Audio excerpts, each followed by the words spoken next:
Betty, di sini ada Kak Frula, dan di sebelahnya lagi yang terakhir itu ada Kak Binti.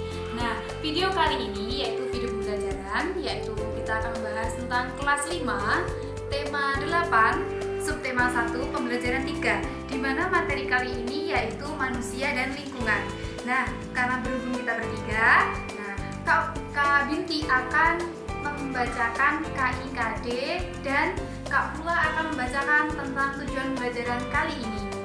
Silakan Kak Binti untuk menjelaskan KIKD pembelajaran kali ini. Nah, di sini saya akan menjelaskan tentang KIKD.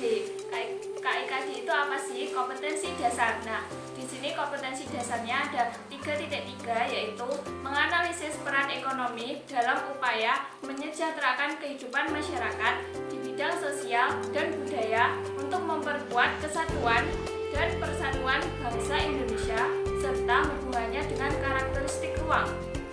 Dari sini, siswa diharapkan mampu mengamati gambar, foto, video, dan teks bacaan tentang interaksi sosial dan hasil-hasil pembangunan di lingkungan masyarakat. Selanjutnya, 4.3 yaitu menyajikan hasil analisis tentang peran ekonomi dalam upaya menyejahterakan kehidupan masyarakat di bidang sosial dan budaya untuk memperkuat kesatuan dan persatuan bangsa. Di sini, siswa mampu mengamati gambar, foto, video, dan teks bacaan tentang interaksi sosial dan hasil-hasil pembangunan di lingkungan masyarakat serta pengaruhnya terhadap pembangunan sosial, budaya, dan ekonomi masyarakat. Selanjutnya, video kali ini untuk tujuan pembelajaran kita yaitu yang pertama, melalui kegiatan berdiskusi, siswa mampu mengidentifikasi peristiwa pada teks. Dan yang kedua yaitu melalui kegiatan pengamatan, siswa mampu mengidentifikasi keragaman sosial budaya masyarakat Indonesia. Yang ketiga, melalui kegiatan bermain peran, siswa mampu menunjukkan sikap toleransi yang dapat dilakukan dalam keragaman sosial budaya di Indonesia.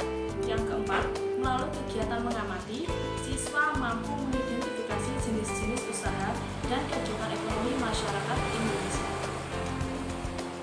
Nah, di pembelajaran kali ini saya akan membahas tentang pertumbuhan ekonomi di Indonesia. Nah, di sini saya akan memberikan gambaran grafik tentang pertumbuhan ekonomi di Indonesia dari tahun 2014 sampai dengan 2017. Nah, di sini kalian bisa lihat grafiknya ya.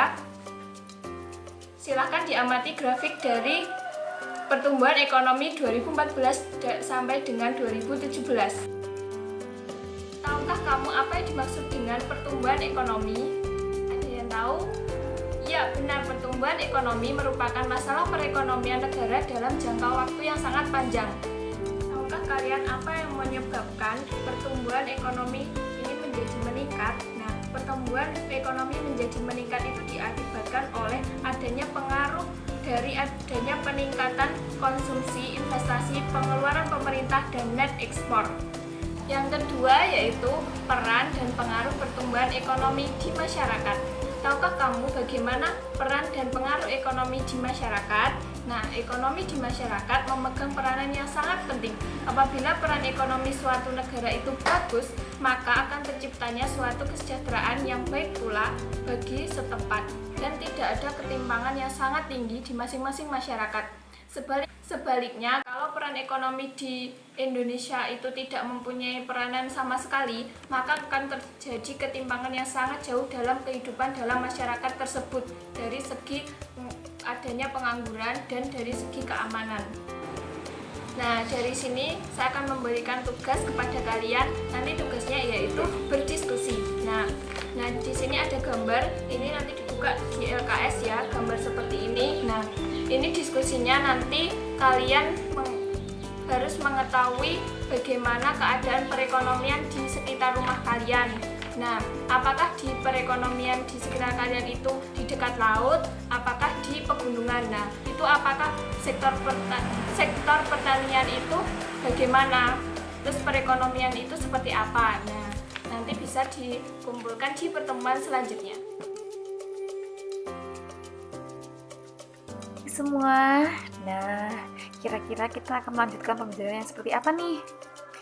Ya, di sini kita akan bahas tentang ciri-ciri kegiatan ekonomi. Sebelumnya, bumi Indonesia itu kaya akan kekayaan alam.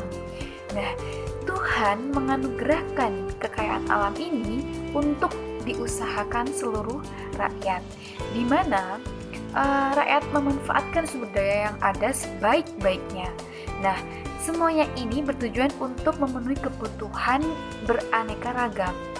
Nah, sebelumnya kamu telah mempelajari tentang pertumbuhan ekonomi di Indonesia, peran dan pengaruhnya dalam ekonomi di masyarakat. Pada pembahasan ini, kita akan mempelajari apa, ayo? Iya benar, kali ini kita akan bahas tentang ciri-ciri kegiatan ekonomi. Nah, namun sebelum itu kita pelajari tentang pengelompokannya. Nah, pengelompokan kegiatan ekonomi itu secara garis besar, prinsip kegiatan ekonomi itu dibagi menjadi berapa? Ada yang tahu? Ya, betul. Ada 3 bagian. Yang pertama ada produksi, distribusi, kemudian ada konsumsi. Nah, kita akan membahas satu persatu nih. Yang pertama, kita akan membahas tentang kegiatan produksi. Nah, tahukah kalian apa itu kegiatan produksi? Ya, kegiatan produksi adalah kegiatan menghasilkan barang atau jasa untuk memenuhi kebutuhan. Benar sekali. Nah, pihak yang melakukan produksi ini dinamakan dengan produsen. Nah, sehingga dari hasil produksi ini menghasilkan sebuah produk atau jasa. Nah, misalnya, petani yang menanam padi dan sayur dapat disebut produsen. Nah, produk tempat, tempe, pabrik sepatu, terus kemudian pabrik elektronik, juga dapat dikatakan sebagai kegiatan produksi. Kegiatan produksi itu juga meliputi kegiatan di bidang pertanian, peternakan, perdagangan, perkebunan, dan lain-lain. Nah, setelah kamu mengetahui nih kegiatan produksi. Nah, tahukah kamu? Bisakah kalian menyebutkan ciri-ciri dari kegiatan produksi? Ciri-ciri kegiatan produksi apa saja? Ayo. Nah, dari pembahasan ini kita bisa menyimpulkan bahwasanya kegiatan produksi itu memiliki ciri-ciri. Yang pertama yaitu kegiatan produksi itu menghasilkan barang atau jasa. Yang kedua, ciri-cirinya yaitu kegiatan untuk membuat barang atau sesuatu yang bisa diproduksi. Nah, yang ketiga cirinya yaitu kegiatan produksi ini meningkatkan nilai guna barang dan jasa. Nah, di sini kakak akan memberikan satu contoh kegiatan dari kegiatan produksi. Nah, kalian pernah mengetahui produksi pakaian yang kamu kenakan dalam kehidupan sehari-hari kalian ini? Nah, manusia itu selalu menggunakan pakaian. Nah, kita harus mengetahui nih, bagaimana sih cara produksinya dari pakaian ini? Nah, bahan pakaian ini umumnya berasal dari kapas. Nah, kapas dihasilkan dari tanaman kapas di perkebunan kapas. Nah, kapas itu kemudian dipintal menjadi benang di pabrik mintalan. Nah, setelah itu untuk menjadi kain, nah benang-benang itu tadi ditenun di pabrik tenun. Nah, selanjutnya kain-kain itu dibawa ke penjahit untuk dipotong-potong, dijahit untuk menjadikan pakaian. Jika pemotongan dan penjahitan kain itu dilakukan besar-besaran, nah di sini kegiatan akan dilakukan di pabrik pakaian jadi, atau kita mengenalnya sebagai garment. Nah, contoh kegiatan produksi adalah seperti itu. Nah, selanjutnya kita akan membahas tentang kegiatan ekonomi yaitu distribusi. Nah, distribusi itu berusaha untuk memenuhi kebutuhan manusia. Namun tidak semua barang itu bisa didapat konsumen secara langsung dari produsen. Nah, sehingga biasanya para produsen itu hanya memproduksi, membuat barang atau menghasilkan jasa. Kemudian mereka menyetorkan barang hasil produksinya itu ke agen-agen, bisa lewat penyalur, bisa lewat swalayan, bisa lewat toko atau warung-warung. Nah, kegiatan inilah yang disebut dengan distribusi. Dan orang yang melakukan distribusi itu disebut dengan distributor. Jadi bisa dikatakan bahwa kegiatan distribusi ini adalah kegiatan yang bertujuan untuk menyalurkan barang dari produsen ke konsumen. Nah, distribusi barang itu memiliki beberapa cara dalam melakukannya untuk sampai ke konsumen. Nah, yang pertama itu bisa dikatakan dengan distribusi langsung, dan yang kedua itu dikatakan sebagai distribusi tidak langsung. Nah, kalau yang distribusi langsung itu diartikan hasil produksinya langsung disalurkan oleh produsen kepada konsumen. Contohnya seperti penjual mie bakso, menjual langsung mie baksonya kepada konsumen. Kalau distribusi tidak langsung itu hasil produksinya disalurkan dengan menggunakan perantara dulu dari kantor pos ataupun dari agen atau penyalur.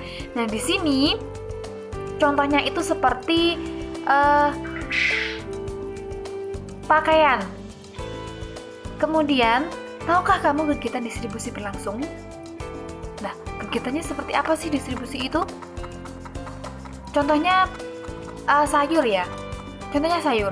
Nah, di sini bisa diberikan ciri-cirinya.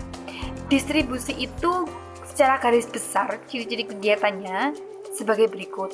Nah, yang pertama, memperkenalkan barang kepada konsumen. Ciri yang kedua yaitu menyalurkan barang hasil dari produksi ke konsumen. Nah, di sini ciri-cirinya yaitu melibatkan banyak orang. Kemudian, ciri yang terakhir yaitu membutuhkan alat transportasi untuk menyalurkan barang produksi ke konsumen. Nah, selanjutnya yaitu kegiatan konsumsi. Yang terakhir yaitu kegiatan konsumsi. Di sini kegiatan konsumsi adalah kegiatan yang menghasilkan atau menghabiskan atau menggunakan hasil produksi. Kegiatan konsumsi ini bisa dilakukan secara cepat maupun lambat. Nah, di sini bisa digunakan secara berangsur-angsur maupun habis sekaligus. Dalam kehidupan sehari-hari kita, konsumsi sering dihubungkan dengan makanan dan minuman. Namun, selain kegiatan makan dan minum, kegiatan memakai baju, memakai celana, memakai sepatu, menggunakan kendaraan, dan lain-lain merupakan kegiatan konsumsi juga loh adik-adik. Nah, jadi konsumsi itu mencakup setiap kegiatan yang bertujuan untuk mengurangi atau menghabiskan fungsi ekonomi suatu barang. Orang-orang yang melakukan kegiatan konsumsi itu disebut dengan konsumen, benar sekali. Nah, di sini kegiatan konsumsi itu dapat dikelompokkan menjadi dua penggunaan, yaitu yang pertama apa? Benar sekali, pola penggunaan langsung. Di sini contohnya seperti kita makan dan minum. Nah, pola penggunaan tidak langsung itu kita bisa contohnya seperti apa ya? Kamu perlu sebuah sepeda yang akan digunakan setiap hari ke sekolah dan untuk berolahraga. Berbeda dengan temanmu yang perlu naik kendaraan umum ke sekolah. Nah, itu merupakan perbedaan yang menunjukkan bahwa terdapat kebutuhan dan jasa serta pola konsumsi yang berbeda dari setiap orang. Nah, di sini ciri-ciri konsumsi itu ada 3, yaitu yang pertama ditujukan langsung untuk memenuhi kebutuhan. Yang kedua yaitu barang yang digunakan dalam kegiatan konsumsi merupakan barang konsumsi. Nah, yang ciri yang ketiga yaitu barang yang digunakan akan habis berkurang. Nah, itu adik-adik, ciri-ciri dalam kegiatan ekonomi itu ada 3, yaitu produksi, distribusi, dan konsumsi. Nah, selanjutnya kalian akan bertemu dengan Kak Fula yang akan membahas apa ya? Yuk, langsung saja simak pembahasan dari Kak Fula. Dadah!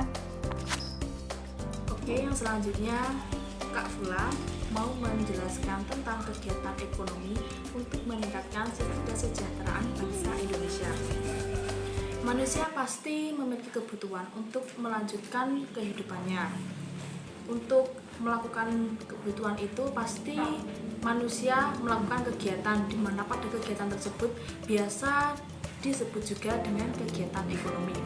Pada pelaksanaan kegiatan ekonomi, orang pasti memiliki kemampuan masing-masing, seperti halnya ada seorang petani yang memiliki profesi sebagai orang yang memproduksi makanan, dan juga ada orang yang memproduksi pakaian untuk dijual dan diperdagangkan.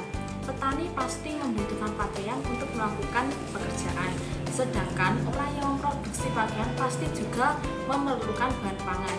Dapat kita lihat bahwasannya kerjasama di antara mereka berdua dapat terpenuhinya suatu kebutuhan. Apa saja sih kegiatan ekonomi yang ada di masyarakat? Di sini kakak akan menjelaskan beberapa kegiatan ekonomi yang biasa dilakukan oleh masyarakat setempat, yaitu yang pertama yaitu pertanian. Dapatkah kalian lihat apa saja yang dilakukan orang-orang di sini?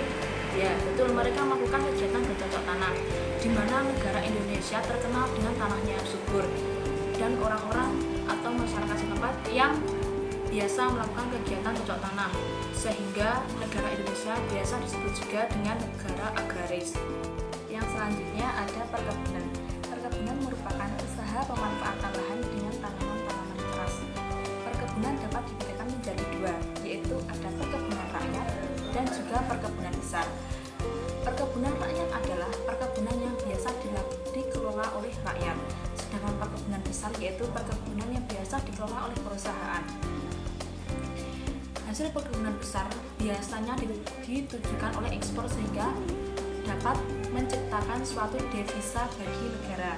Contoh dari perkebunan yaitu antara lain ada karet, ada kelapa sawit, dan juga ada tebu. Yang selanjutnya ada pertambangan.